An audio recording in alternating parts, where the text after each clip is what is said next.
25-year-old male with left shoulder pain for several years. He has limited motion, especially abduction about 90. He can flex about 160, but moderate pain. MRI shows some moderate tendinosis of supraspinatus with, I think, some maybe intrasubstance type tearing. And he has a slab tear. So we're going to go ahead, we're going to try to do PRP, both intra-articular, and we're going to do try to get the subdeltoid bursa as well. So we'll try to bathe that supraspinatus tendon both intra-articularly and from subacromial space, and hopefully that will help the slab tear as well with the intra-articular injection. Here we're going to go ahead with the first part of the procedure, which is a subdeltoid bursa injection. I'm using quite a long needle, a 3.5-inch spinal needle.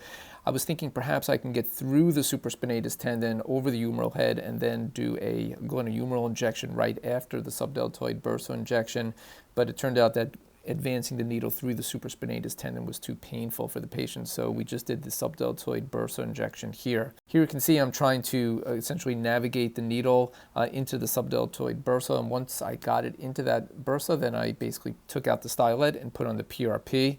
Here you can see the needle tip within the subdeltoid bursa. We're distending that space, and you can see hyperechoic foci, or basically air in the injectate that's kind of contouring the supraspinatus tendon, and you can see how distended the subdeltoid bursa is getting with platelet-rich plasma. So we injected about 3 cc's into the subacromial space, and then we put the patient in a lateral decubitus position, and we proceeded with the glenohumeral injection. Unfortunately, during this video, my head was blocking the actual injection, so all I have is essentially the needle position that you can appreciate here in this picture, and then we'll just show essentially the needle with the stylet in with the probe for the rest of the video. And here we're essentially going from a lateral to medial direction. We're trying to get the needle underneath the infraspinatus tendon. And once we're underneath that tendon, we're essentially in the glenohumeral joint. Obviously, you have to go through the capsule as well.